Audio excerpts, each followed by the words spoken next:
हमारे साथ मशहूर मुफ्ती साहब भी हैं, बहुत ही सीनियर लिखने वाले।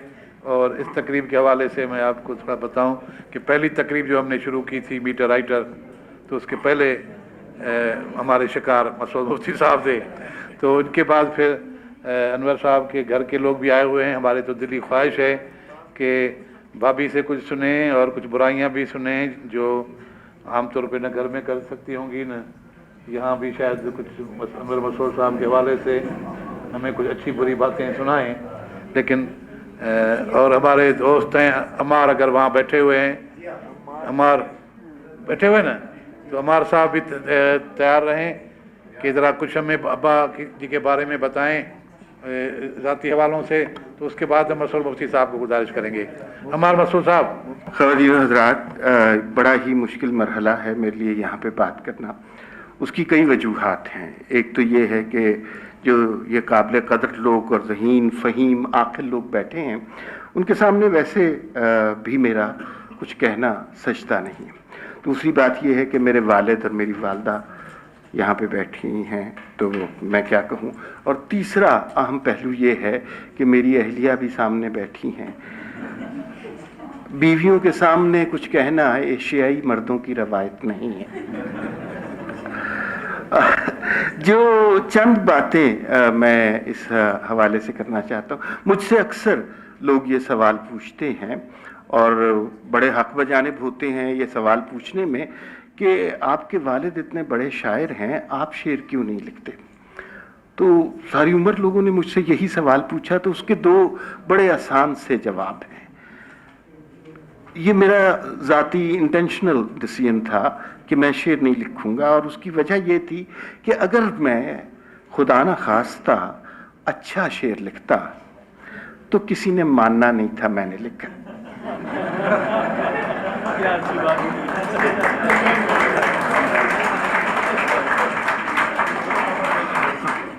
और अगर मैं बुरा शेर लिखता तो लोगों ने कहना था अनवर साहब का बेटा है और कितना गलत शेर लिखता है।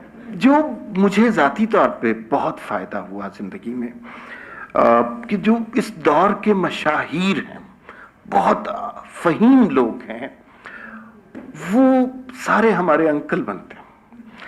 खुर्शीद रिजवी साहब, फ़तेह मोहम्मद मलिक साहब, एहसान अकबर साहब, जलील अली साहब, ये हमारे घर में अताउल हक कासमी, अमजद इस्लाम जद, ये हमारे घर में वैसे ही आते थे।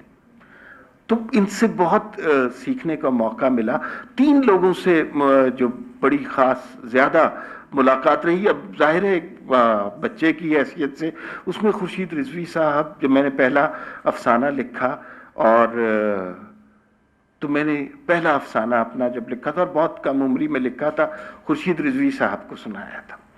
दूसरी बात जो मुझे बहुत याद है मुलाकात जिन लोगों से, वो मकबूल आमिर साहब से, पेशावर के शायर थे, और उनके साथ जब आखिरी दिनों में वो अब्बू को किताब पेश करने आए तो मेरी उनसे मुलाकात का शर्फ भी हासिल है कि उनका शेर है कि हम अहले शब के लिए सुबह का हवाला है, दिए की आंख में आंसू नहीं उजाला है।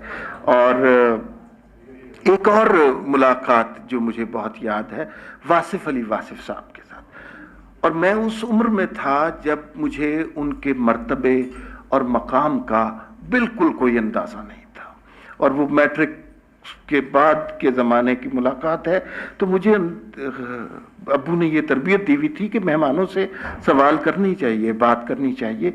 तो मुझे उनके मर्तबे का अंदाज़ा नहीं था, तो मैंने 2 घंटे उनसे गुफ्तगू की और अपनी तरफ से बड़ी दलीलें दी, और वो बड़ा मुस्कुरा मुस्कुरा कर मेरी बात सुनते रहे। अब मैं सोचता हूँ कि कितना बड़ा आदमी था कि उसने मुझे 2 घंटे दिए और मेरी बात को सुना।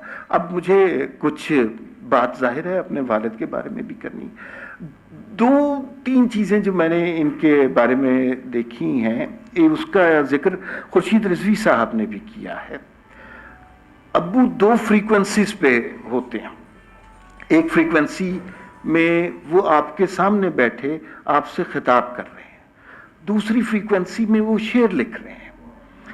अच्छा, जो सामने वाली फ्रीक्वेंसी है, जो जाहिर है, वो आहिस्ता आहिस्ता मादूम होता जाता है।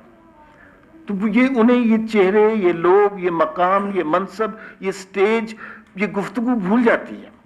اور اس کا سب سے دلچسپ مظاہرہ اس وقت ہوتا ہے جب ہمارا کوئی دوست آتا ہے تو ہم ابو سے ملواتے ہیں تو وہ بڑے شوق سے ابو مجھ سے پوچھتے ہیں کہ بیٹا کیا حال چال ہے آپ کا. اب وہ پوری تسلی سے اپنا حال احوال، والدین، بچے، نوکری سب کچھ بتاتا ہے. اس سے یہ اندازہ نہیں ہوتا کہ ابو اس وقفے میں دوسری فریکوینسی پہ جا چکے ہیں. تو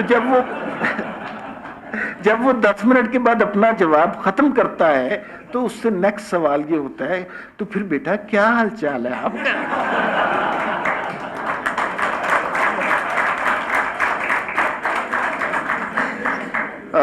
جو ایک وصف جو میں نے بڑی شدت سے اپنے والد کے بارے میں دیکھا ہے، ایک تو یہ ہے کہ سارے بچے ہی اپنے باپ پر فخر کرتے ہیں. اور جو بانو قدسیہ نے بھی اس بارے میں لکھا کہ جن کو ایسے والد میسر ہوتے ہیں کہ وہ فخر نہیں کر سکتے تو ان کے والد زندہ ہوتے ہیں، وہ محروم اور یتیم بچے ہوتے ہیں. اللہ کا بڑا شکر ہے کہ میرا تعلق ان بچوں میں سے ہے جو اپنے والد پر بے انتہا فخر کرتے ہیں. ایک مختصر سی بات کر کے بات ختم کرتا ہوں کہ ابو کا ایک بڑا عجیب سا وصف ہے. بنیادی طور پر بہت ہی خوف زدہ اور جلدی ڈر جانے والے آدمی، ریگریٹ بہت ہیں.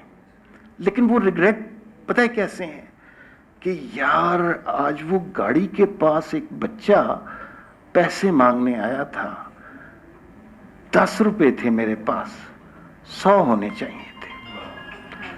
وہ بزرگ عورت جس کی چادر پھٹی ہوئی تھی، یار گاڑی روک لیتے تو اس کو چادر لے دیتے. وہ ایک واقعہ ابو نے نہیں شیئر کیا ہوگا جو مجھے بہت پسند ہے، جو ابو کی پرسنالٹی کو ایکسپلین کرتا ہے.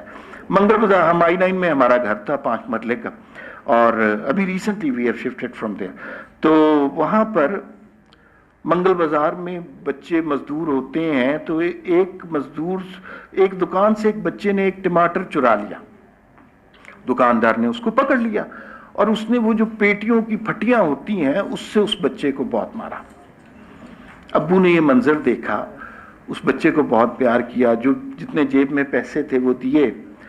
یہاں تک بات ختم ہو جانی چاہیے تھی، لیکن پھر اس کو لے کے بیکری میں گئے، جو I-9 میں بیکری تھی، اس کو بہت سی پیسٹریاں، کیک، کینڈیز، جو کچھ تھا وہ دلوایا. اس کا نتیجہ جو ابو نے ہمیں بتایا وہ زیادہ عام ہے اس واقعے سے. تو میں نے کہا آپ نے جب اسے پیسے دے دیے تھے، پیار کر لیا تھا تو اتنا کافی تھا؟ انہوں نے کہا نہیں، اتنا کافی نہیں تھا. اس بچے کے ذہن کے اندر یہ بات ڈالنی تھی کہ دنیا میں صرف ایک طرح کے لوگ نہیں ہوتے.